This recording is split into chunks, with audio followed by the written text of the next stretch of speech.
happy Christmas, Hanukkah, Kwanzaa, Ramadan, Musmaka, Arbor Day.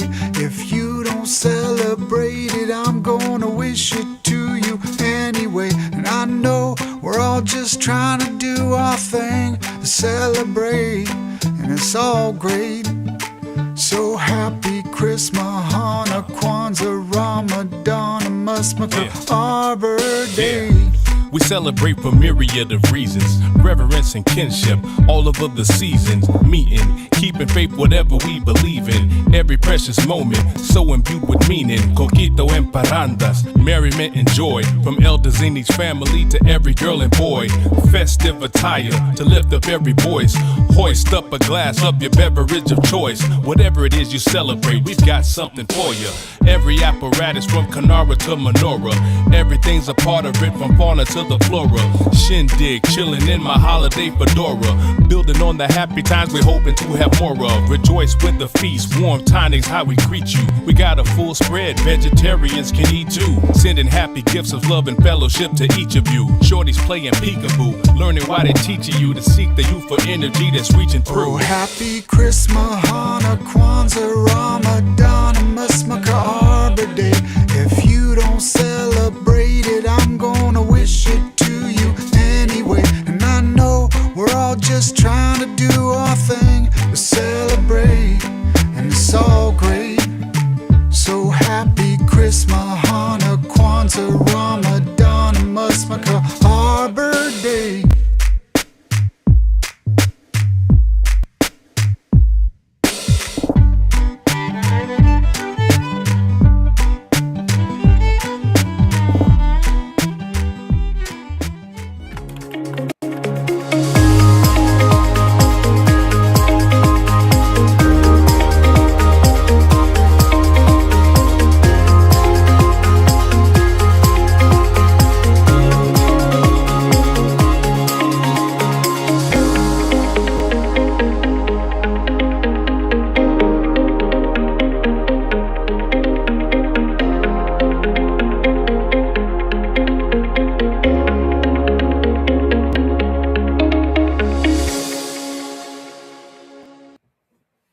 Good evening, ladies and gentlemen, boys and girls, podcast fans of all ages. Thank you for joining us on the Political Deep Dive. I'm Dave Valente, or Hanukkah Harry, if you wish. Happy Hanukkah to all of my friends of the Jewish faith. Dan, happy Hanukkah to you and yours. Happy Hanukkah. And so we'll start out. We're going to talk about the shit that went down in Australia, the just absolute horrible terror attack that happened down there. But Dan, start off talking about what is Hanukkah, what it means to the Jewish faith. Hanukkah is a very minor holiday in terms of religion. It is not one of the high holidays. It's not considered particularly important religiously. However, because it competes with Christmas, it's gotten a pretty big billing. Now, let's go back to let's name a ruler whose last name was the Great. Who are your top three? Let's see, there's Alexander the Great.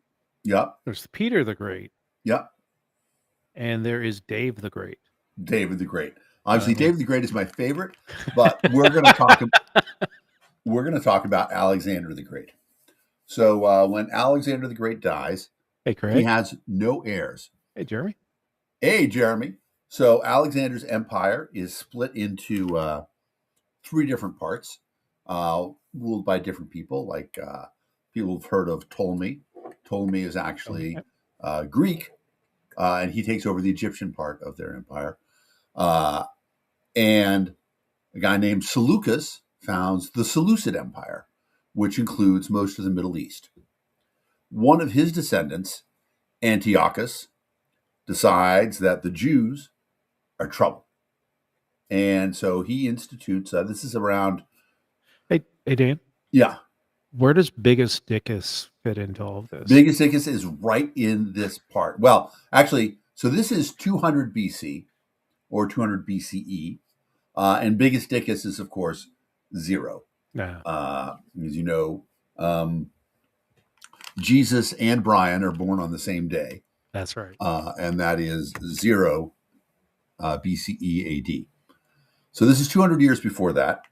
200 years before that, Judas Maccabee leads a revolt in Judah against the Greeks who are occupying it. The Greeks had forbid the Sabbath. They had forbid circumcision. They had forbid Torah study, all of which are important parts in Judaism. And so the Jews revolted, eventually won, and then they came back to the temple, the Holy Temple, the Big T, and in the temple is this thing called the Ner Tamid, which is called the eternal light. Ner Tamid is the eternal light. Now, you probably know this symbol, right? Live long and prosper. Live long and prosper. Nanu. Right. However, William Shatner and Leonard Nimoy, both Jewish, and part of the deal when we control all the media in the world is that Jews get to do stuff. So we put the secret Jewish symbol into Star Trek. Oh, yeah. And over the Ner Tamid is normally two hands like this. And there's a light that's supposed to burn all the time. So the light wasn't burning, and there's supposed to be this sacred oil that you use in the lamp. The oil was 4 days away. So they had just a little bit left. They had 3 hours worth of oil. They lit it and they sent somebody to go get the oil. And the lamp burned for 8 days until the refueling came. And so that's why there are 8 days of Hanukkah. And if you've seen a dreidel, I wish I had. And 8 crazy nights. 8 crazy nights. If you have a dreidel, yeah, I guess so. I can say that. On school nights, Jews were not so crazy. But that's just sort of the way things roll. But so if you have a dreidel, if you look at it, there are 4 letters on it. Gimel, Hey, Nun, and Shin. And you spin the dreidel, and it's a gambling game. And everybody plays with peanuts or quarters or pecans or Hanukkah gelt, whatever you want. And you ante up. Everybody puts 2, yes, as Jeremy points out, not actual human hands. You put 2, let's just say 2 quarters into ante, and you spin. And if you get a shin, you have to put 2 more in. If you get a nun, you have to put 1 in. If you get a hey, you take 1 out. And if you get a gimel, you take 3 out. And if the pot ever goes down to 0, then everybody has to re-ante. So it's a fun little game. But the letters stand for the phrase, a great miracle happened there. And that's talking about the fact that the candle burned for 8 days, or the lamp, or whatever you want.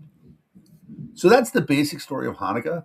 One of the things that's really important about it, though, is that everybody knows about Hanukkah, right? Even if you're not Jewish, you've certainly heard of Hanukkah. Yeah. Hanukkah is a holiday that celebrates an event that happened in 200 BC when the Jews were living in the Middle East, as they have done continuously for probably 2,800 years. It's important to talk about in terms of the idea of, the people were there beforehand. So here's the part that well, Judaism is far older, right? It's 5,000, right? Yeah. So the bit that is confusing is that the Bible might lie. No. The story of Moses might not be the literal truth. That the Jews fled Egypt, split the Red Sea, God split the Red Sea, or Moses split the Red Sea, and then they came and they landed in Canaan. Archaeological evidence indicates that Judaism actually began in Canaan. It didn't move in, and it didn't look like it came from a conquest. It looked like it started, and then it sort of organically spread throughout the area. And that seems to be around 2,800 BC. So, that makes so 2,800 BC plus 2025 is around not quite 500. Well, right. Yeah. The count, right. we're assuming that they kind of predated the calendar. And say, there's this stuff in the past where God created the earth and stuff. We don't have written records for that, but we know it's whatever year it is. They're making up years. It's all Exactly. But that's roughly where it is. But what's really interesting about it is that you can find records from 4,500 years ago that the average citizen of Israel can read because they're written in Hebrew. Yeah. And that is a pretty astonishing thing. So just to let you know, if somebody says, colonizers or whatever, that's just patently not true. There have been Jews living in Israel for millennia. At least 3,000 years. Yeah. There was a point when the Romans destroyed the temple and a lot of Jews left and scattered and went around. But there were Jews who stayed behind, and they actually were supported by what we call the diaspora, the Jews who were around the world, who would send money back to support the Jews who kept praying for the world to come to a place that Jews would be able to eventually return to Israel. I told the dreidel story already, Carol. You're going to have to go back and watch it at the beginning of the show. Missed the dreidel story. You missed the gambling part of it. But so that's essentially the story of Hanukkah. It's a really cool story, and it isn't the high holy of holy days in the Jewish calendar, but there's meaning, and unfortunately today somebody used that meaning to foment terrorism against the Jewish community in Australia on Bondi Beach in Sydney, Australia. Yeah, popular tourist attraction. It wasn't just a bunch of Jewish people there. Beach was packed with thousands of people because it's in the middle of summer. I mean, this is essentially like the middle of July for us up in the northern hemisphere. That's kind of how it is down in Australia right now. So people are at the beach during Christmas. That's the normal celebration for those that live on the coasts of Australia, is to take a beach vacation, a couple beach days. And then there was a Hanukkah celebration going on. Yes, there was at a park that was like next to the beach itself. Yeah, and it's just 15 people right now. The last I saw was 15 people are confirmed dead. 15 dead and about 40 injured. Yeah, 40 are injured in various hospitals in Sydney.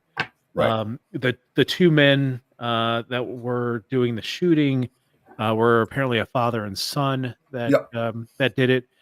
And I know we're a lot worse. Yes, but you can find the footage of a bystander rushing an Arab, a Muslim bystander who intervened and took the gun away from one of the attackers. Yeah, it was just astonishing, really. I mean, you watch the footage of it. I mean, he really wrestled it away from him pretty easily, and then pointed the gun at him, but apparently didn't shoot him. He did not. And I want to give a double shout out. First of all, the courage for this guy to do that. Absolutely. That's pretty unpleasantly. But secondly, recognizing the fact that suddenly here he is identifiably as an Arab holding a gun, and the risk that he could have been misidentified. Sure. It would have been really easy to not get involved, and that this guy did. So I think that he's a guy who's going to get his name on the street of the righteousness in Israel, Vad Yashem, and all sorts of good stuff will happen for him.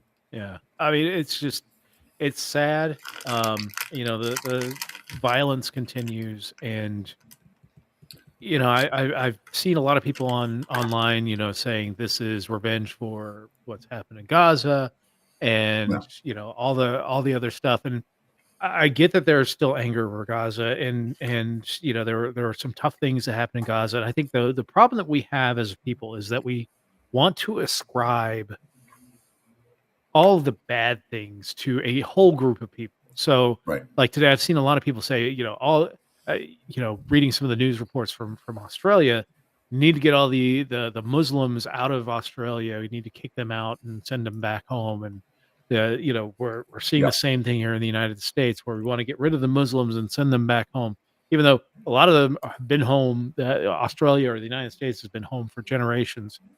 Yep. The problem is when you ascribe that to the entire people, you fail to see their humanity, and you're just going to propagate violence again and again. This was two assholes, and I won't Right. name these people because they're piece of shit and piece of shit junior. Yeah. Decided to make a statement on the first day of Hanukkah and attack innocent people. I would say probably none of those people had ever been to Gaza Yeah. or took part in what happened between Israel and Gaza in the last year or 2 years, 3 years. Yeah. But what's interesting People who are about it is completely that innocent. this is the consequences, though, of the libel. We talk about it all the time. We talk about the blood libel, which is the story that Jews killed Christ. I have to quote Sarah Silverman, who in her movie Jesus is Magic said, "Jews killed Christ? Fuck yeah, I'd do it again." Wow. If you haven't seen Jesus is Magic, Sarah Silverman, I can't recommend it enough. It's just a fantastic movie. However, the original blood libel was meant to discredit Jews and justify evil against them, taking things against them, stuff like that.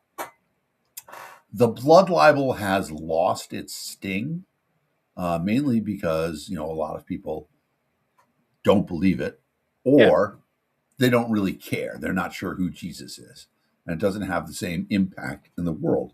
So even a pope had washed the hands of the idea of blood libel as well. Yep. I can't remember which pope it was, but yeah. At one point in time, that Jews didn't do it, right? Yeah.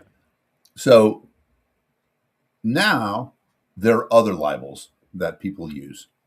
There's the genocide libel. There's the Zionism libel.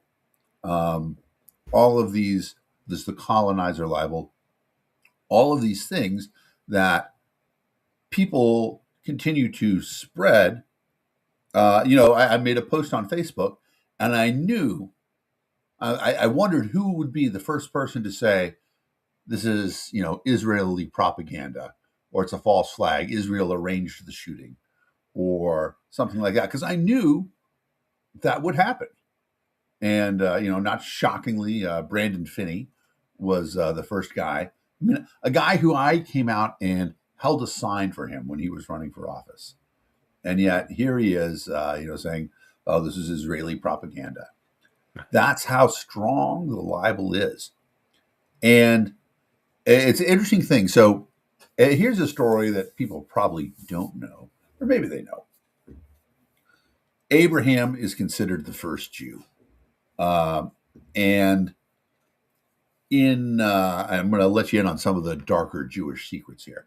Am I going to get killed? No. Okay. But one of the reasons that sometimes when we have a dark joke amongst ourselves, do you know the story of Sodom? Sodom and Gomorrah, yeah. Sodom and Gomorrah. So God says to Abraham, I am going to destroy the city of Sodom because it is wicked. And Abraham proves that he's the first Jew by haggling. He says, God, what if kill them all? Exactly. What he says, what if there's 100 good men in Sodom? And God goes, all right, if there's 100 good men, I won't kill them. He says, well, what if there's only 50 good men? Anyway,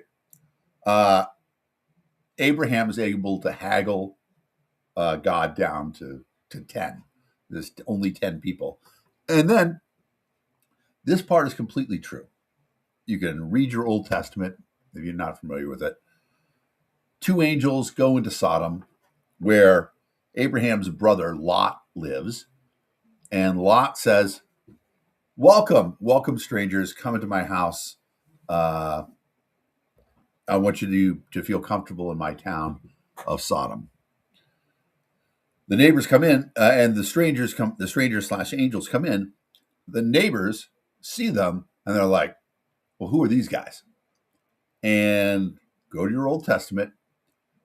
They go on Lot's door, and they pound on the door, and they say, we saw 2 strangers come in. We don't know who they are. You bring them out here. We want to fuck them in the ass. Lot says, no, that is not okay.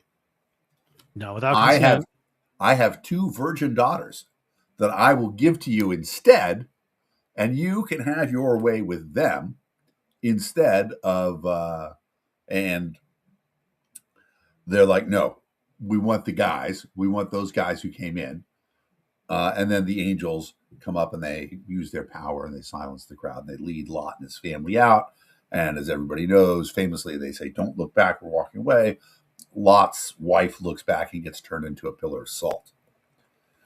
Now, for me, that's not the word of God. That's some crazy storytelling bullshit. She became the first salty bitch. Exactly. The first salty bitch. But, so Abraham haggles, but Abraham, of course, has 2 sons, Isaac and Isaac and Ishtar. Ishtar, yeah. Ishtar, No. who goes on to found Ishtar? It is Ishtar, who goes on to found the Muslim nation. So the Muslims, Islam, also believe that they are descendants of Abraham. Yeah, I mean, they are the Abrahamic. Yeah, that's why they lump Christianity, Islam, and Judaism in the Abrahamic faiths. Exactly. They're all people of the book. Yep. So Isaac has a son named Jacob. Jacob, famously at one point in time, is out in the middle of the world. It's Ishmael. Ishmael. What did Ishmael. I say? Ishtar? You said Ishtar. Ishmael. Yeah, Ishmael. Yeah, I was like, Ishtar? Yeah, no, Ishtar. That was a bad movie. Yeah, it was actually, rewatch it. It's a better movie than you think. Okay, but, I'll check it out. So Jacob is out, and he has an encounter in the woods, mysterious, with God, where he wrestles with God. And he refuses to let God go until God gives him a name, and he calls him Israel. And the word actually means he who wrestles with God. And that is the nature of the Jewish faith. We wrestle with God. We don't submit. It doesn't matter who you are or what your credentials are, we generally resist authoritarianism. And that's why Jews have always been in trouble for the last 2,500 years. Because if you are an authoritarian, if you want to take away people's civil liberties, the Jews are going to stand up and complain. And so if you want to be a tyrant, you got to shut down the Jews early. Because who went down on the buses down to Mississippi to register people to vote? Exactly right. It was the Jewish people. Specifically, I mean, there's a very specific commandment. The first commandment, right, is, I am the Lord your God who led you out of Egypt to be your God. You shall have no other gods before me. And then we have a holiday called Passover that's all about remembering the bitterness of slavery. Yes, Jeremy points out that I do love the movie Ishtar, and that's how I got into trouble here. But, dude, this song in it, telling the truth can be dangerous business. Warren Beatty, Dustin Hoffman, you can't go wrong. So, my point is that is where this has come from, and why, over the course of 2,000 years, really more than that, consistently, Jews are always in trouble. But this is our lot in life. You may have occasionally heard that Jews refer to themselves as the chosen people. It's not a good thing. You're not chosen for a special blessing or anything else. You are chosen to have the responsibility to fix the broken world. And so that means that when there is suffering that has to be done, the Jews step up and take that suffering. That when there is healing that has to be done, we are the ones who the responsibility is on to be those healers. And everybody else who wants to do it can. Nobody else is forbidden from doing it. But when there's a shitty job that has to be done, being the chosen people means that that's the lot that you accepted. You chose that you're the ones who have to do those jobs. Yeah. And so that has a lot to do with, again, the animosity of the tyrants, because the tyrants want to rule, and the Jews are like, we're the ones who have to stand up. Fuck that noise. Exactly. Well, I will say that I think I think where a lot of people lose the plot when it comes to Judaism, even within uh, Arab cultures, is assigning and even with the United States, uh, people are assign blame for the United States, blame for Israel, or blame for Jews, blame for Arabs on the governments or on the individual actors, the terrorists, and it spreads across to everybody, and absolute bullshit. Like Yep. I don't like the Israeli government. I don't like Benjamin Netanyahu. I think Yep. he is a force for evil in this country, in this world. I think he is a corrupt person, just as I think Donald Trump is a corrupt person and a force for evil in this world. Just as I think the Ayatollah Khamenei is a force for evil and a corrupt person. And MBS and just name a whole host of leaders and terrorist leaders and people like that. They are the ones that bear the responsibility for the evil that is happening in this world. I'm not going to ascribe it to Iranians or Yeah. Jews or Americans in as a blanket statement of this bad thing happened. We must take revenge on everybody within that is blanket within that culture. And I think that is that just leads to more violence. It leads to more mistrust. It leads to more misunderstanding. It leads us apart from one another. And I've always said, break bread with people, talk with them, understand what they're, how they live their lives. Because I think a lot of people will understand that we all have the same, generally the same wants and desires of living a better life than our parents had and giving a better life to our children than we had, and living a comfortable life. I think that's generally the basis for a lot of people. The more that we allow these governments, our governments, to foist the idea that those are others and that Right. they are not to be trusted and that they are not to be loved and they're not to be understood, it just drives us further apart, and it leads to worse outcomes for us, and it allows the malcontents of this world to consolidate power. Right. And there are people throughout history who understand that the easiest way to accumulate power is to make people afraid. Because if people are afraid, then they're likely to turn to somebody to protect them. Yep. And Franklin, I think, said it best: those who are willing to sacrifice a little liberty for a little security deserve neither. Here we are in a scenario where, look, I mean, we can talk about the U.S. doing it, right? The U.S. plays boogeyman with Iran all the time. Yeah. As a way to justify what Gary Johnson said best.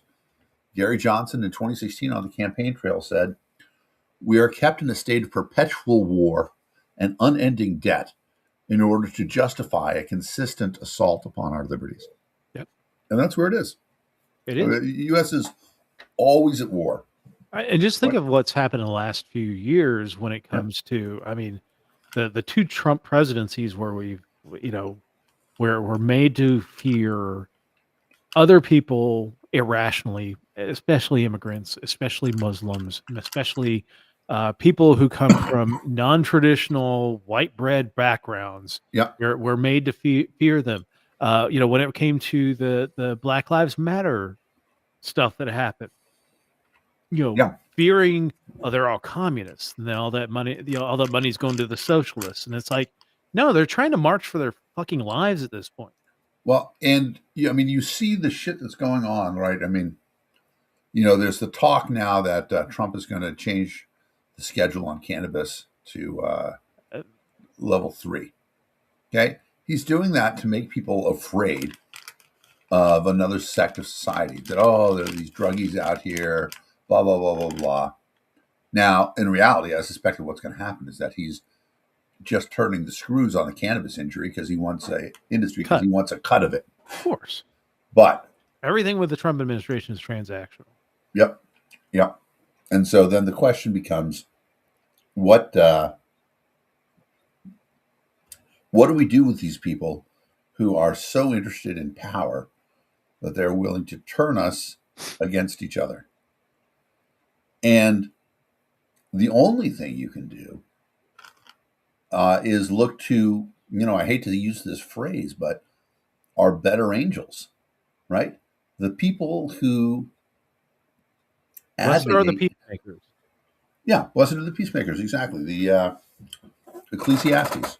Yeah. Oh, no, the Beatitudes. Yeah.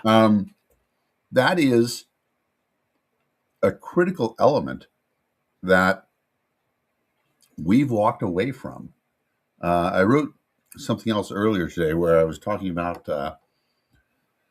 Jefferson's mighty words that the governments where they exist are instituted among men and derive their just powers from the consent of the governed.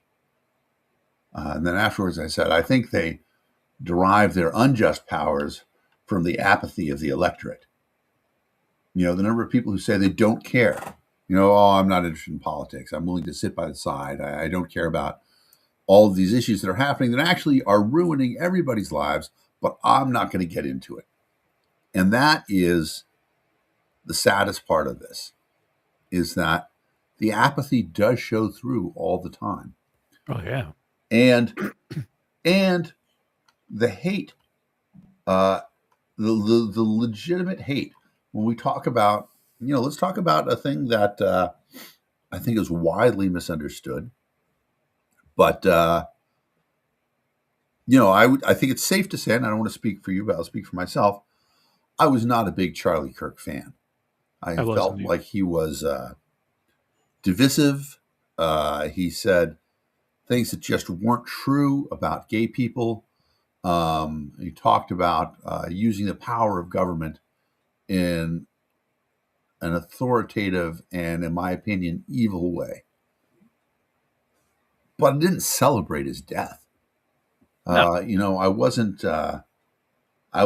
going to say that he's so dangerous that he had to be killed, because that sort of talk has a repercussion where other people say, well, if you think Charlie Kirk was so dangerous that he needs to be killed, we think that, I don't know, Rachel Maddow is so dangerous. Insert Democrat. Exactly. Yeah. Whoever it is. It's funny because I was having this conversation about, Josh Shapiro maybe running for office. Yeah. And I think that there's a chance that Josh Shapiro could run for president. I don't know if it's true, but I would be surprised if he didn't at least do an exploratory thing. Because an exploratory committee is a easy way to raise money for whatever you want to do politically. Yeah. So what are the consequences, though, for the real zealots out there if they think there's a chance that a Jewish person could get the nomination? Yeah. Josh Shapiro was not chosen for vice president because of being Jewish. They thought that it was too much with Kamala Harris having a Jewish husband and then having a Jew as the vice president. Too many Jews on the ticket. Yeah. And it wasn't even that these were people who didn't like Jews. They just thought this will not play well in Peoria. And they made those decisions. That is that's a level that this country just has to deal with. That's who we are, unfortunately. Yeah, I mean, I think honestly, the better play would have been to have Josh Shapiro as your vice president. Oh, yeah. I mean, for Pennsylvania's benefit, that would have been, it's just, I don't know how we get past it other than us breaking that wall down and talking to people and getting people to experience, get out of your county, get out of your state, go travel, go talk to people, break bread with people. We got technology now that,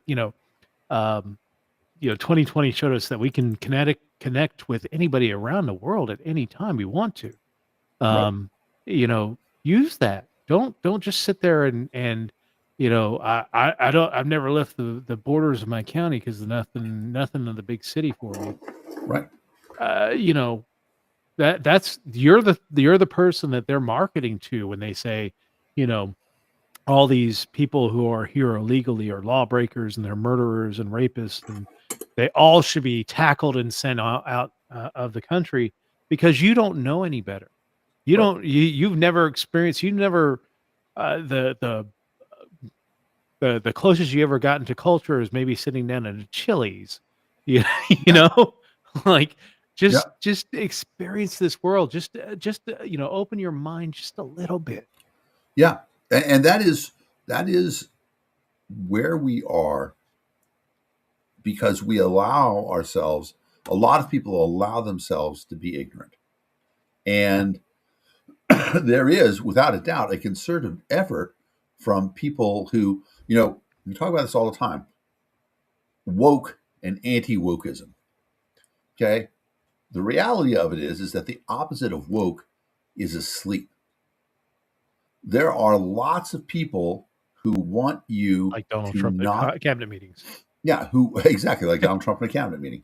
There are lots of people who don't want people to know other cultures.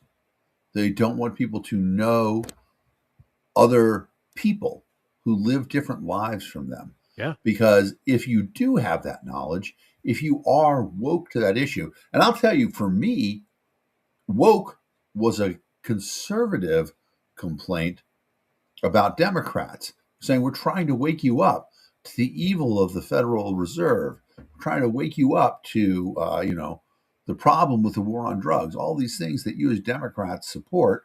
We're trying to wake you up to this stuff. So in the beginning, we were talking about woke, saying that the Republicans, well, conservatives, the liberty people were woke, and the Democrats were not. And now, they've started using it the other way, with the Democrats being accused of being woke because they are more multicultural than the Republicans. Yeah. And I think that's a fair statement to say. Republicans are not all white men, No. but Unless you watch an old episode of Rush Limbaugh's TV show. but they clearly have an old white man bias. Yes. This thing that they're trying to do right now, where promote the trad wife, that women shouldn't have jobs, they should stay home. They start questioning the Homemakers. 19th Amendment and all that stuff. Yeah. Exactly, all that stuff. Well, no, I mean it's bigger than that. I mean, they're not just voting, but they're honestly saying that women shouldn't have jobs.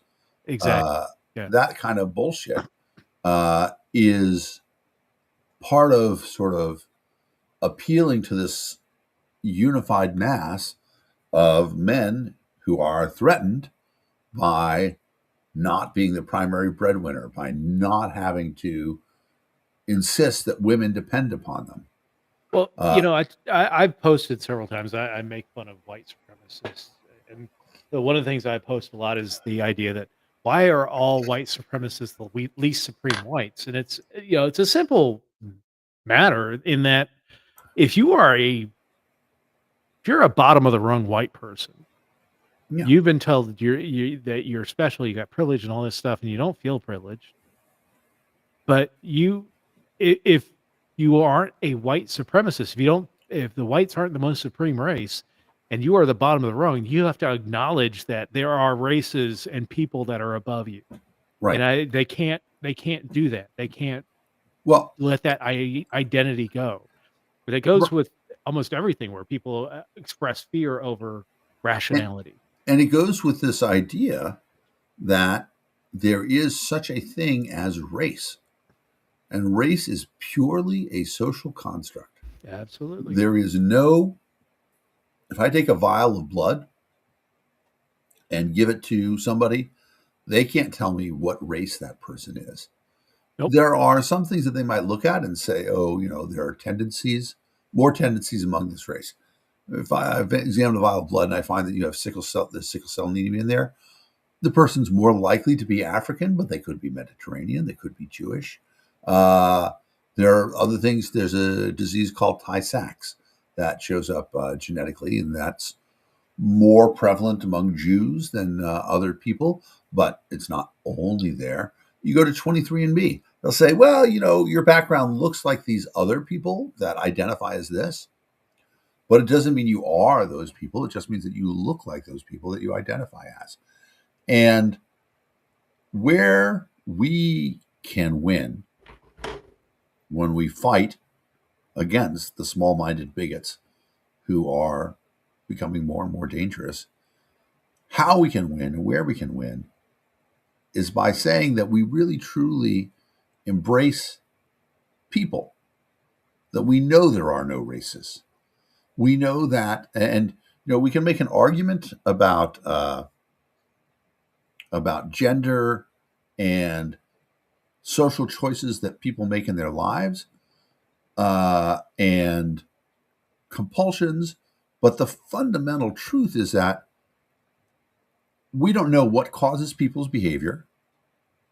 We don't know who is living what kind of life, but we know that everybody's human and they're all living these different paths. And perhaps the one thing that the internet might do more, that AI might do more, is as it does more spying on everybody, it'll be able to remind you, hey, listen, you're pretty freaky yourself.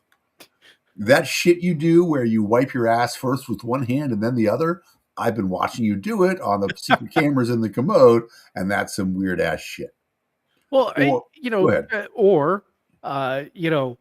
I wonder how many people out here would love to would be welcoming to see their internet search history. Yeah, exactly. On it, like just broadcast out there. And I think as we get, as AI comes on and you get the super AI and all this other stuff coming online and quantum computing, our privacy is going to be a whole lot more tenuous. But it's also going to be very different, because one of the interesting things that's happening, and maybe this will lead us right into our AI conversation a little bit, is, the greatest gift. So first of all, they say the greatest trick the devil ever pulled was to make people think that he didn't exist. I just like saying that. The greatest gift that AI can give to us is that it has no judgment when you ask it a question. You can ask AI anything. I mean, I want to believe that, but we see them make changes to the algorithm. I'm thinking of Grok, Yeah. where Grok all of a sudden, Elon makes a change to the algorithm, and all of a sudden it's doing the AI equivalent of throwing Nazi salutes. It goes way It, weird. it, I think it's I think that it's interesting. You certainly see Grok when people ask it questions on Twitter, but this is actually a much longer history. Even 10 years ago, when they put early chatbots online and they had them learn from what people said, they found that invariably the chatbots became racist within like a week, because that's the stuff that people would talk to them about. Because unfortunately, some people, when they think nobody else is here, Bill Burr does a great bit about this, where he's talking about the fact that he's in a bar, and he's watching a football game. He happens to be in a bar by himself, and Terrell Owens gets up and celebrates about a touchdown, and he's like, geez, they're paying this guy $80 million. Can't he just score a touchdown and walk away? And then the guy next to him says, well, let me tell you this. And he leans in, and Bill Barr is like, and I knew that some racism was coming. yeah. Like, because there's this conspiratorial thing where these guys have this shit that they've wanted to say, but they know they can't say it in public.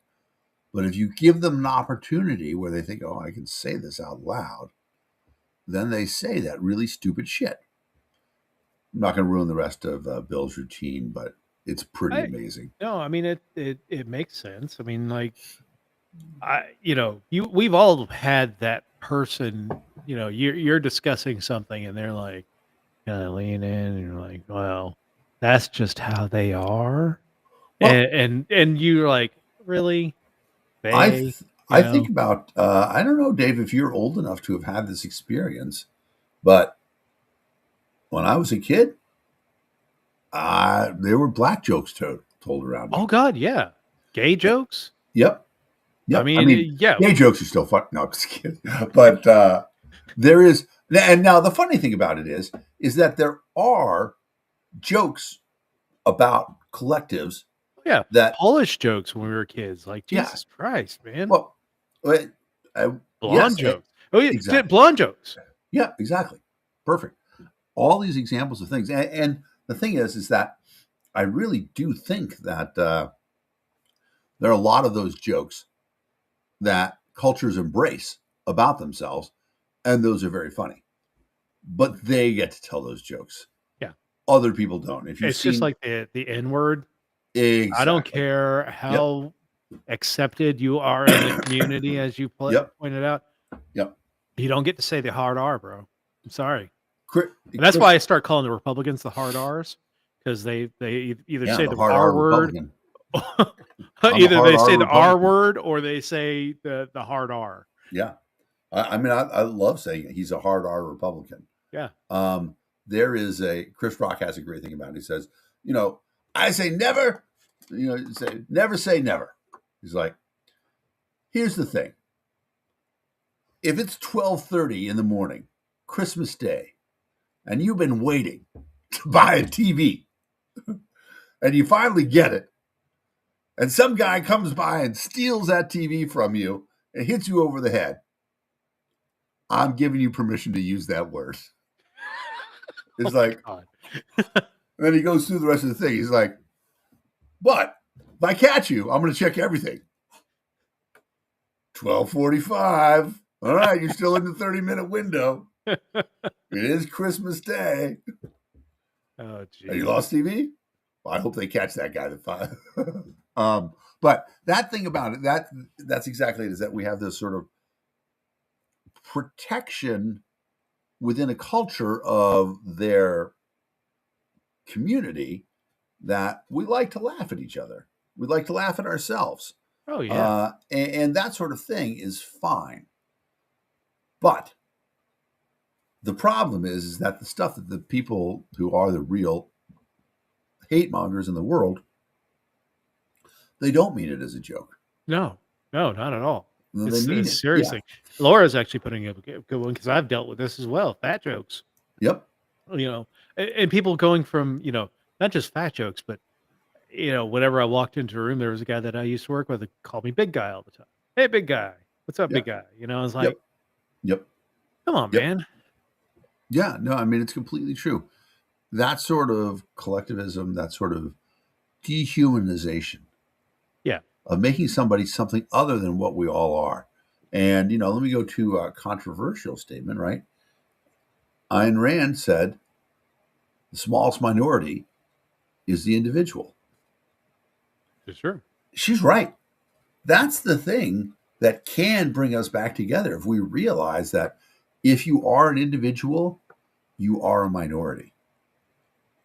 And once people start to realize that shit, then maybe things can get a little bit better. We can talk about what our options are of living as a collection of minorities, but recognizing and honoring the differences that we all have. I mean, yeah, I don't care if you watch little people porn with goats, and that's on you. You do that. You live your life. You have a great life, and do that. There are certain things that if you do, that I'm not going to associate with you. And I hope that society does take action against you. Child molestation, Trump, all the murder and crimes of violence. That to me is, I don't care who you are. If you do that shit, then you should be judged. Right. Not just because your skin shade is a little darker than mine, or because you came from a country that is halfway across the world. I honestly don't care. Like, you are, you're a valuable member of our community. And when we do that and we see, the real hate mongers among us, and let's just say, like the Dylan Roofs or, whoever these assholes were at Bondi Beach, Yeah. or whatever it is. Piece of shit junior. Yeah. There has to be a willingness amongst all of us to say, I can't let that pass. Jo Jorgensen, when she ran for president, made a statement that she got a ton of shit for. Oh my God, yes. Right? I know which one you're saying. Yep. She said, it's not enough for us to not be racist. We have to be actively anti-racist. Oh, and so many people lost their shit. Right, exactly. I mean, it was a great statement. Yeah. And to be fair, other people had said something like that beforehand. Oh, yeah. But, excuse me, she took it on the chin from everybody who hated that statement. Saying, no, you can't tell me what I have to do. You're right. We can't tell you what you have to do. But if you want things to be better, you have to be the person in the room that when somebody does say the N word or the K word or whatever, or the R word, that you're the one who says, that's not okay with me. Yeah, that's not cool. Yeah. And it's okay to say that in a non-confrontational way.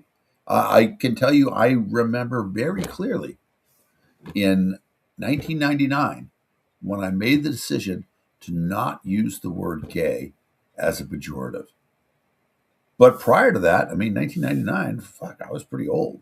I was 32. Yeah. It 31. was around that time, probably 2002, 2003, where I started, I had plenty of gay friends, and I was just like, Yep. something happens, and that's gay. And it's like, Yep. and it wasn't even a gay friend that pointed it out to me, like, dude, you've got gay friends. This is a straight person. They were like, you got gay friends, so you're using that as pejorative, and Yep. and Yep. And I was like, holy shit, yeah, you're right. Right. And we grew up in the Beavis and Butthead. Sure. That's gay. And at one point in time, I said, all right, you know what? I'm going to stop saying that. And then later on, I said, we had a conversation where I said to somebody, I'm like, you're such a pussy. And they're like, you can't use that as a pejorative either. Because and I felt bad when Gary Johnson used it to describe Trump. And I was like, really, man? There are so many ways you could attack Donald Trump. Exactly. And it's those things about it. And I'm sure there are people who are listening right now are saying, why is it bad to say that somebody's pussy? The implication is that means feminine. And that's it's less than. behind. Yeah, it's less than, exactly right. Which is, and so if you want to say wussy, if you want to say, wanker. I like using wanker. The Brits have given us great pejoratives. Yeah, dickless. Maybe dickless isn't fair. I don't know what other things to say that imply the person has no courage, that they have no willingness to stand up. MAGA. I guess coward is pretty good. It's MAGA. I gotta say, just MAGA. MAGA, yeah. It's calling people out for stuff like that. Our iteration of this world, and it's just to cycle back around to it. We have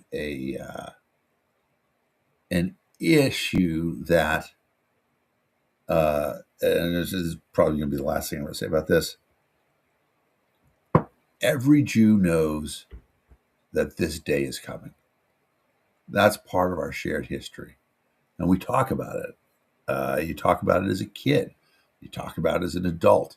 I remember very famously, I was talking with a friend of mine who had come over from Russia. And he was nominally Jewish.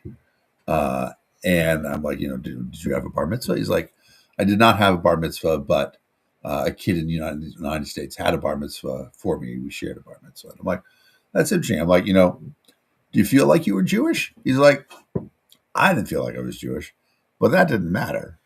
The anti-Semites felt like I was Jewish.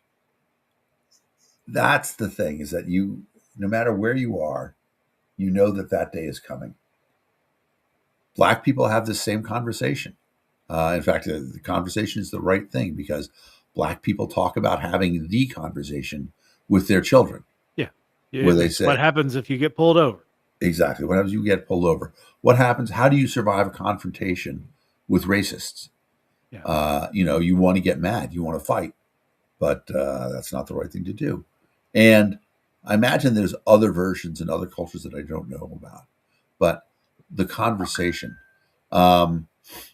the part of our lives and how we live with this, and how, like, for me, I get past what happened in Australia, is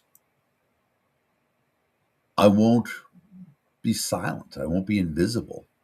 And that's the best thing that we all can do, not just for issues that affect you, but for issues that affect other people. And it sucks that we have to go through that.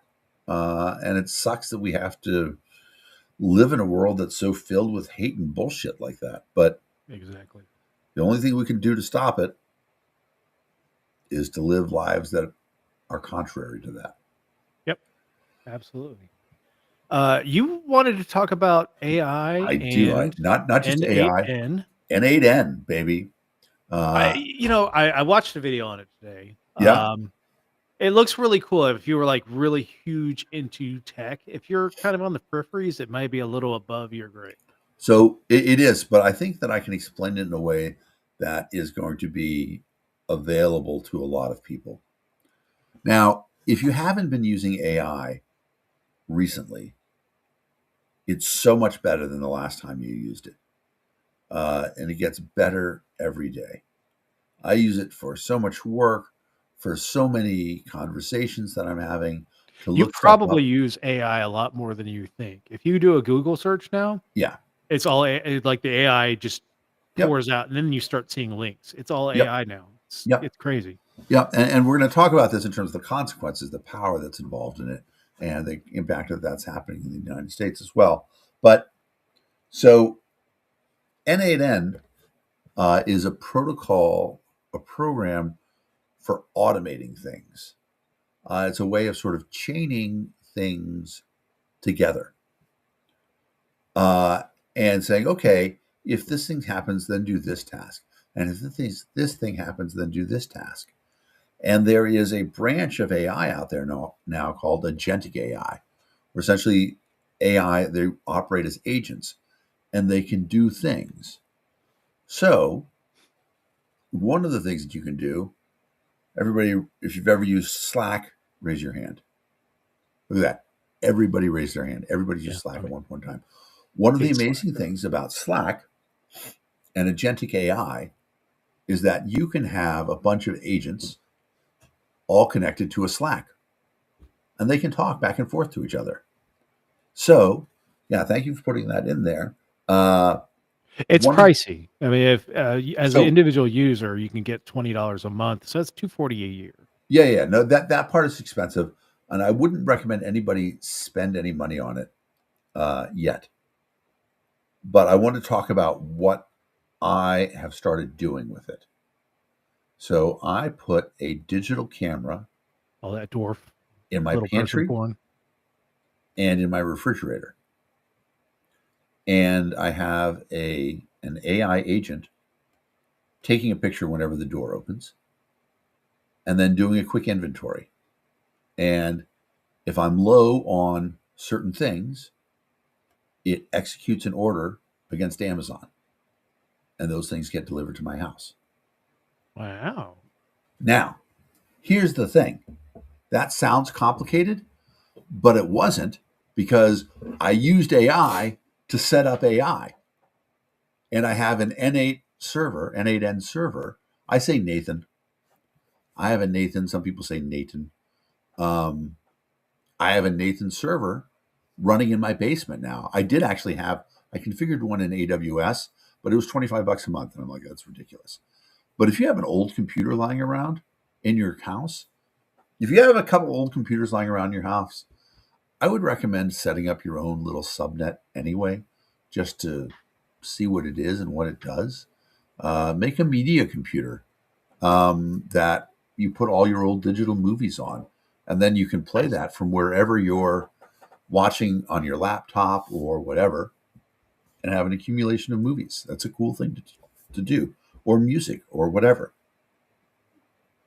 But I have this server in my basement, and I tell AI, I want to do this. I want to set up an automation so that I know when I'm low on milk. How can we do that? And it starts walking me through what it is. Oh, do you have any cameras around? I'm like, I do have a camera around. It says, oh, why don't you put your camera up and connect it to this computer? And I will put in a thing that says whenever the camera detects a new image, I'll take a picture, and then I'll analyze the picture, and I'll see how much milk you have in the fridge. That sounds like a good idea. We are on the cutting edge of that right now.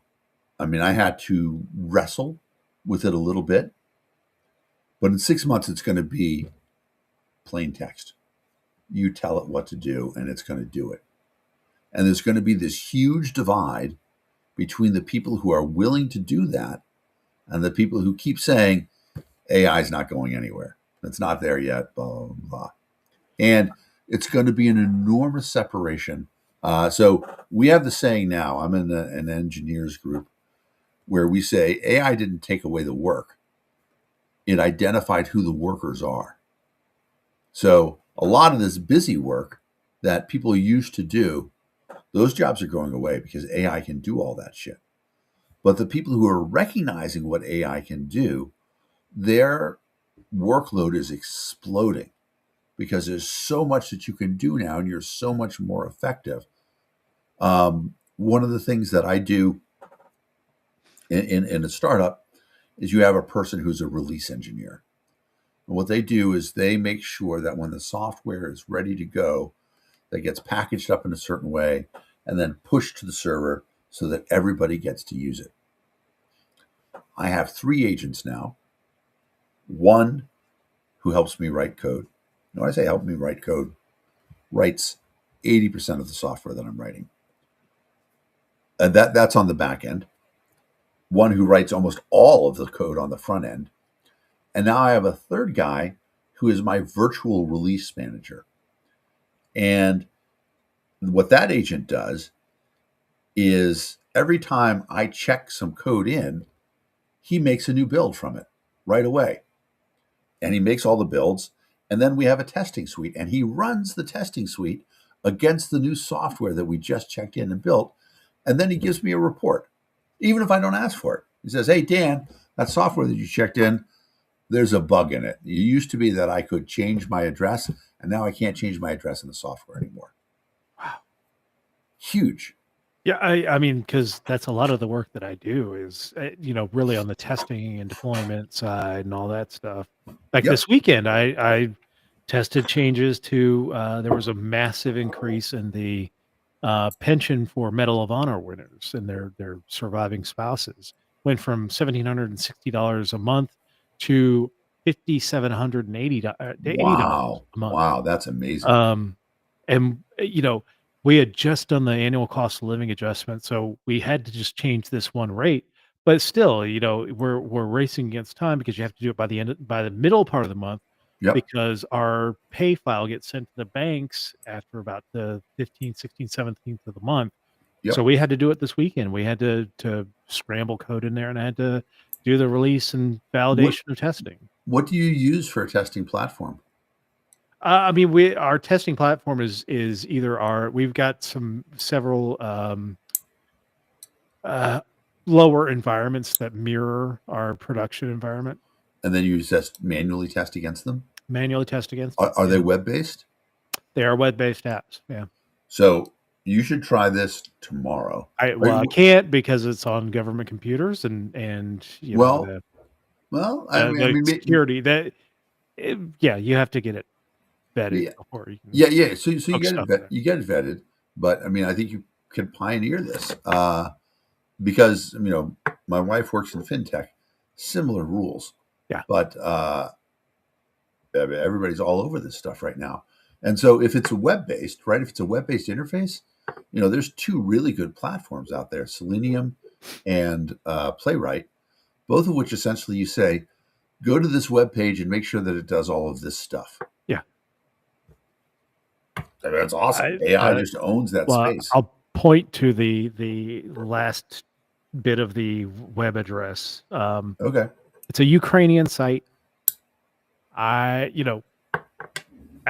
within the federal government, it would have to be. Sure. Yeah, I mean, you don't want to let.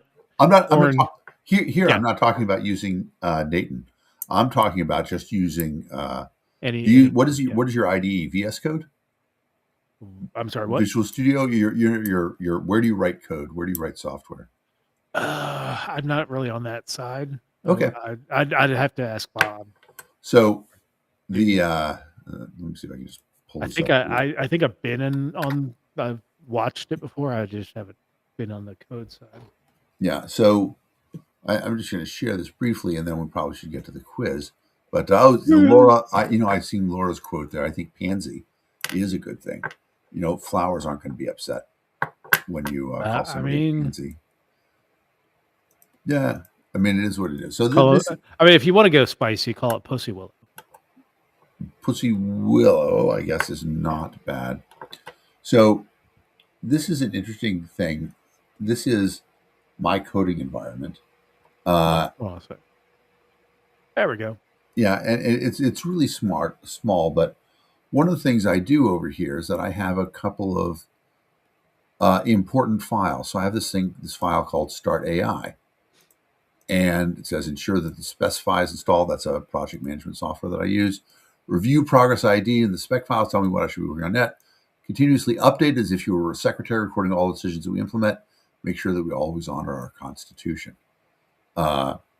So then when I start every session, I say, read start.ai and execute the instructions there. And now my agentic software reads that file, and then it's going to, you can see it says read the instructions. It says, okay, now I'm looking through all of your files. I'm reading all the files, finding out where they are, what the things are that we're doing. And then he's going to come back and say, okay, these are the things that you're supposed to be working on right now. And it's awesome. I actually have another thing that I haven't put in there, but I added to my Constitution recently, where I say, this program I use called Specify helps me break everything up into tasks. And now I tell it to, and I'll just put it in there, make sure that we don't work on anything that we don't have a task for. So then I won't waste time on doing things that I don't have tasks for. And if I really need to do something, I won't just do it ad hoc. I'll actually make an organized task for it. Here it is. As I updated it, it says, here we go. Start US3, admin wallet adjustments. This is making a betting program. And these are things I'm supposed to do. So then I would just continue from there, and I'll stop sharing now. But this is where AI is right now. It's this incredibly valuable assistant. And everybody needs to find a way to play around with it and think about, how can I get AI to make me and the things that I do much more productive. In fact, looking forward to having that conversation with my brother sometime this week, because I think there's a lot we can do to help his company and other people along the way. Just start playing with it. Ask AI, how can you help me? Go to YouTube. There are hundreds of. I mean, you started talking about N8N, and I was like, I have not even heard of this before. And I think we do need a larger conversation, because I know when we started talking about this in our group chat, the conversation about data centers and the environmental costs. We just saw a data center in the Memphis, Arizona area that got voted down. There's lots of questions when it comes to data centers and the explosion of these data centers, especially here in West Virginia. The use of our natural resources here in West Virginia not going over really well right now, and our government wants to do it, but we're starting to see a lot of pushback from people in our area when it comes to all the power it's taking to do data centers. The power consumption is eye-watering. There's no way around that. They're talking about, or they're actually going to restart one of the reactors at 3 Mile Island to Yeah, support exactly. Microsoft. I mean, like, Yep. holy shit. Yeah. I It mean, wasn't it the is. one that scrammed, but it was, it's one of the ones that was there. Yeah. No, I mean, it's. There's no question about it. They're going to start cranking out. But what's going to be really interesting is we're going to get into this disparity between haves and have-nots. And one of the really interesting things that's coming on right now is that the Chinese are behind us in AI, but For now, but I mean, they're ahead of us in power yes, because they don't have to wait for approval or anything else and to build a they're new power researching plant. those thorium nuclear reactors. Exactly trying to right, get and those they're going to on. build thorium nuclear reactors, which, Yeah. if people aren't aware, the byproduct of a thorium reactor is silicon. You Yeah. can carry a piece of thorium around in your pants pocket and not be sterile. There's a lot of good things What if I about. want to be sterile? I have a boot that yeah. But go on your phone, watch some YouTube videos. Yeah. Get familiar with AI. Learn a little bit about how to write a prompt in Yeah. AI. That will serve you really well, especially if your computer, if you're at work and you can log into Chat GPT or Yeah. any other GPT. Uh, it will help you. And one of the things we have one internal in our government agency that I use when I write bluffs and I write position papers and things like that. I will put it in there and I say, "This is for an executive audience. Please refine these. Please, Right. even if you're writing a professional paper, please use citations. Please format the citations in Chicago style, format style. I mean, and it will do it. And it's now I will always say when it comes to doing documents or anything that you're producing under your name with ChatGPT, read it. Yeah. Don't just assume that ChatGPT is putting out accurate information. Read it, check out the citations, make sure that it says what you want to say. Don't be Yeah. afraid to make edits into it. But Yeah. yeah, Yeah. I mean, listen. Overjai, no proverjai. Right. Trust but verify. That is right. Ja govorim mnogo ruskih jezika. Yeah. There is a reality that AI is like any other savant that you may have encountered. It's really good at a lot of stuff, but it can be unbelievably stupid at some other stuff. Yeah. And as an example, you can try asking it some math questions, and you'll be shocked at how bad they can be. And there's always the story about the guy that tries to write a legal brief on AI and just makes up shit. Like I think the default thing when it doesn't find something, it just it's kind of like that person that that will just talk out of their ass when they don't know the answer to a question, rather than saying we don't know, we weren't able to find anything on this subject. It just spits something out and makes it up and makes itself sound like it's intelligent on a subject. And watch out, it'll fuck you up. Yeah, and All right. I was just saying there's a last thing of like I have a let me see if I can share this one real quick. You probably have to allow me to do it, but this is a really funny conversation that I had with ChatGPT. Oh no, I did the share wrong. Hang on. Share entire screen. Oh, I can't share it because it's in Signal. That's funny. I was going to share something that's in Signal, but I won't share it. Yeah. But essentially, I gave ChatGPT this very clear instructions, and I said, "Do this thing." And this is an example of like where ChatGPT or any AI is really powerful. People know what AWS is, Amazon Web Services. There is a scripting language that you can use to configure your web services called Terraform. And I have had AI writing my Terraform scripts. And so the other day I said, okay, look, all the stuff that we've written is great. Run the Terraform and report back to me what it says it's going to change, but don't apply any of the changes. And then I'm watching it. It says, I ran the plan. Okay, now I'm applying the changes, even though I specifically told not to do it. So it is what it is. Liberty Twitcher puts out that they had AI review and improve a legal brief, and I think that is one of the great things about AI is that it will take what you wrote and make it look and sound better, more professional, especially if you're doing for an executive audience or in this case, legal audience.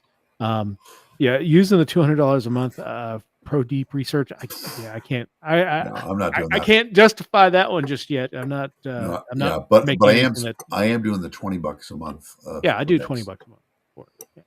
All right. All I right. see the Louvre. I see Leo, and I think that's everything battles everywhere all at once. Yeah. And then this is the the Venezuelan opposition leader. Yeah. Right, exactly. All right. Trump is going to reinstall. All right. Question number 1. Which country recently banned young teens from social media? We didn't even talk about this week, but country we talked about quite a bit earlier in the show. It's Australia. Australia. The choices are Canada, Australia, Russia, or India. It is Aussie. Aussie. Reddit is the first company to sue them. Yeah, I mean, look, I get the pros and cons. I think banning things takes away agency of parents. Yep. And teens. And I look, social media is a tire fire. I get that. I mean it's awful. I wouldn't have my kids on social media, but good luck. I mean, I think these kids are going to have 10 ways to break into Facebook by the end of the week. So, yeah, I agree. Question number 2, or TikTok, probably TikTok, not Facebook. Question number 2: which new immigration option did President Trump launch this week? A green card lottery, a silver residency certificate, a bronze travel permit, or a gold card visa? I don't know this. A visa? I don't know this, but it's going to be a gold card visa. Gotta be. Yeah, that's everything. Definitely the best visa. It's gold. It's gold. It looks like Jeffrey Epstein's island. I mean, like the Oval Office. It's the same color as my toilet. Yes. Oh, Christ almighty. Yep. Yeah. Trump on Wednesday officially launched his gold card visa, a new immigration pathway that will allow foreigners to pay $1 million to expedite their visa application. Now, I think it was $5 million. Was exactly. They always had something like this. Trump invents all these things, and he's like, I invented, but really they already I'm gonna put my face on it. Yeah, there was one that if you invested, I don't remember exactly what it was, but I would say it was $10 million. Then you could, and you were going to invest that in the United States and create jobs. Then you could get an expedited green card. Yeah, so you could always buy your way into the country. It's not unheard of. I mean, looking at shit that happened at the beginning of the year, and I was looking at very seriously looking at what's an escape plan and where there are countries that will sell you citizenship. Malta, Portugal, even the most restricted Ireland, countries, New Zealand, which has an incredibly restrictive immigration policy. Yes, but for like $30 million, you start a company in New Zealand, they'll let you live there. So everybody can do it. Yep, it is the gold card. We all got it. All right. Question number 3: where is the Nobel Peace Prize awarded annually? Brussels, Belgium; Stockholm, Sweden; Oslo, Norway; or Copenhagen, Denmark? I know this one. I know this one too. Let me ask you this. Do you know how Alfred Nobel made all of his money? Crack. Close. Hookers. Dynamite. He invented dynamite. Dynamite, as JJ. Exactly. He's an arms dealer. Brandy is wrong. It is not in Norway. It is in Sweden. Is it? Yes. Got a lot of people saying Oslo. I could be wrong. Seems very unlikely, though. I don't know. I'm worried about not trusting Brandy. Yeah, I mean, I'm happy to go with that. I'm just telling Let's you. go. Let's go with Norway. All right. Oh my Correct. God. Yeah, it's hard. I mean, a lot of people assume it's Sweden. Yep. Um, uh, That's yeah, crazy. yeah. How could I have been wrong about this? I swear in that episode of Big Bang. Uh, did you watch Big Bang at all? No, not really. So it's on I don't know which streaming service, and it's been my go to sleep TV. It was pretty good. I And mean, the end. Kaylee Cuoco and even Mayim Bialik, Yep. just two of Yeah. my Absolutely. wheelhouse. Yeah, Yeah. absolutely. But Yeah. yeah, I just haven't been able to watch. I don't watch a whole lot of network television. Yeah. Yeah. No, I don't get into a whole lot of series at all. I didn't watch it until the series was done. I was able to watch it all the way. I mean, all right, I'm going to go ahead and spoil it for everybody, but in the end, maybe I won't spoil it. There's a big bang. Yeah, I won't. I won't spoil it. I like the bang. But something happens in Oslo. All right. Question number 4: which major issue is the Louvre Museum in Paris currently facing? Protests over rising ticket prices, water leak that damaged hundreds of books, bug infestation that reported in several galleries, or staffing shortage limiting museum hours. I am going to say that it can't be a bug problem. Randy, let us to the right answer on the last one. Yeah. I don't think it can be a bug problem because all the frogs would eat all the bugs. Don't. After we talked about being sensitive. Jesus Christ. I would have guessed staffing shortages, but I don't know. Randy says books, so the water leak damaging hundreds of books. Yeah. Yeah, I think people think of the Louvre as being just this art museum, but it's like a lot of museums. If you ever go to the Library of Congress, Yep. Library of Congress, yes, has a massive collection of books, but it has also a massive collection of musical instruments, like one of the largest collection of Stradivari. What's his name? Islands. What's his name's glass flute? Is there? Oh yeah. James Thomas Madison. Jefferson. No, Thomas Jefferson. Is it Madison or Jefferson? I think it's Madison. Brandy, you can tell us who had the magic flute. But yeah, Lizzo played it. Yep, exactly. And people got pissed off because white supremacists. Yeah, white supremacists got pissed off, even though she's a trained concert flautist. Yep, she flouted that. Yeah, exactly. That was awesome. Okay, so I'm happy. I'm content to go with books. Yeah, Jeremy says all right. Water leak as well. Correct. Water leak at the Louvre in Paris has damaged hundreds of books, which now need to be dried and repaired. Good luck with that, because I've gotten some books wet in the past, and they just kind of. I lost a comic. I lost a comic book that way once. It was Spider-Man and Easy Reader at the UN. Tough. All right. Question number 5: the U.S. seized an oil tank. We didn't even talk about this one either. Yep. Seized an oil tanker this week, further inflaming tensions in which country? Colombia, Venezuela, Panama, or Guyana? Venezuela. Which is why there's no coincidence that Trump. We've turned to piracy, really? Bring that woman back. Yeah, I know, it's crazy. I mean, they're saying that it was filled with drugs. Come on. It's the only drug that is filled with is the U.S. government's drug of oil. Well, so what's interesting about it actually is that so gasoline, subsidized gasoline, is about 20 cents a gallon in Venezuela. Yeah. So if you were an entrepreneur in Venezuela, you could make money by buying, 72 gallons, 1 barrel of gasoline, and then selling it on the open market. Yeah. And if you're going to do that, you might put it into a boat with a whole bunch of barrels and drive out to sea and sell those barrels somewhere. That's maybe why those boats are exploding as bad. Maybe that is why they're exploding. I mean, holy shit. But this is a massive oil tanker that we're now the bad guys in that Tom Hanks movie, the Look at Me, I'm the Captain Now. We're the bad guys now. We're the Somali pirates. Right. Yep, exactly. That's why he's going after the Somalis in Minnesota. Yeah, He's like, I need you guys to come down and run our operations.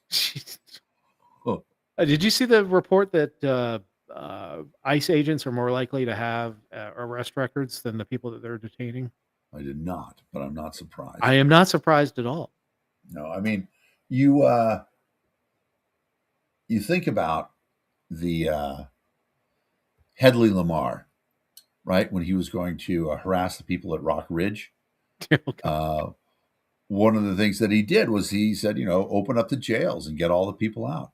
And Putin did the same thing, right? When he needed people to put on the troops in Ukraine. And, it's a common thing. Open up the jails and get the criminals to perform criminal actions. ICE is no different. Yeah. All right. Question number 6. Which award show recently announced its 2026 nominees? Oscars, Emmys, Golden Globes, or Grammys? I don't know. I don't. Well, there was. I think it's That was a Oscars. movie, so it would be the Oscars. The context clue at the beginning with Leo. Oh, okay, right. Good job. Let's go with Oscars for that reason. It wasn't. Oh no, Brandy says Golden Globes. Interesting. Golden Globes do come before Oscars. They do. This is true. And I'm trying to remember somebody. And they do film. That's right. I did read a story about the Golden Globes because they're talking about how they have separate categories for dramas and comedies. Well, and they do TV and other things. Yeah. But it's run by the Hollywood Foreign Press. So for a long time, it was boycotted because it was so incredibly racist and sexist. Yeah. But I guess it's gotten better. And there's a good host this year. I can't remember who it is. Oh, it's Nikki Glaser, I think. Oh, wow. Yeah, she'll be good. That'll be an interesting one. I love Nikki Glaser. Correct. The Golden Globes nominations were unveiled this week, highlighting the best in film and television. The ceremony will be held on January 11th and will mark the official start of the 2026 Hollywood Awards season. All right, question number 7. Which region of the U.S. faced severe flooding this week? The Pacific Northwest, Gulf Coast, Northeast, or Great Lakes? It's the Pacific Northwest. Northwest? Yeah. Big flooding. I watched some of it on YouTube this morning. Yeah, I heard an interview with, I think, Washington's governor about it. Speaking of the Northwest, this weekend must-see football is the Brawl of the Wild, second iteration this year. So the schools of Montana and Montana State are in the FCS playoffs. They have one of the best rivalries in college football. Lots of hate there. And they're playing for the first time in the playoffs, having this matchup. I think it's at Montana State in Bozeman. So huge game. I'm looking forward to that. All right. Question number 8. Which of the following did the Federal Reserve announce this week? An interest rate hike, an interest rate cut, a new digital currency, or a new Fed chair? Apparently they appointed Tim Gunn as the new Fed chair. So no, that's not Tim Gunn. It's not Tim Gunn? I actually don't know what Tim Gunn looks like. But my understanding is that he actually does not have a gun. So I don't know. Is it a chair? No, it's not a chair. I think it's interest rate cut. I mean, Trump wants a cut. I know that there's. That'd be my guess. They had talked about doing a cut. I don't know if they approved it, but Brandy says cut. Okay, I agree with cut. Trump generally gets what he wants from the Fed now that he's threatening everybody. Yep, exactly. Correct. The Federal Reserve cut interest rates Wednesday by a quarter point, as expected. What a shitty time. Borrowing costs for a third time this year, which, Lord have mercy on us. Yep. Question number 9. Which country was rocked by a 7.5 magnitude earthquake this week? Greece, Turkey, Iran, or Japan? I'm pretty sure this is Japan. Yeah. But I thought it was a different magnitude. I thought it was like 7.1 when it first started. Exactly. They usually go up. Yeah. Well, they usually will refine it up or down. So. All right, let's go with Japan. Yep. That's correct. 7.5 magnitude earthquake struck off Japan's northwestern coast, or northeastern coast. I'm sorry. This week, injuring dozens, prompting evacuations of more than 100,000 people. Because whenever they have an earthquake there, tsunami, get the fuck out of the way. Yeah. Yep. And that's also frequently Godzilla rises at that point in time. Well, that's if the nuclear plant is pumping in some radiation. As Blue Oyster Cult famously sang. History shows again and again how nature points out the folly of men. Godzilla. Yeah. All right. Question number 10. For a perfect week, it has been a year since Luigi Mangione was arrested in connection with the fatal shooting of United Healthcare's CEO. In which fast food restaurant was he apprehended? And I this mean, if being the he'd been story doing this week it right, it would have because been in Sbarro's, right? no, Hey, Luigi, where you go to get arrested? I go to Sbarro's. uh, But it was yeah, it's McDonald's that came to light this week. They actually released the footage of him being Yeah. identified. Yeah. So It's, I am convinced that he did not do it. That I'll give him an alibi. Have you ever seen his smile? he's definitely got a smile that Holy lights up a room. Oh my god. There's like a picture But of him sitting at a court table and he's just kind of doing this little grin and I'm like, no, he has abs for days as well. yeah. However, the only thing that really ties him is the murder weapon. Everything else is circumstantial. And Murder weapon's pretty big though. but knowing that, why would you keep it with you?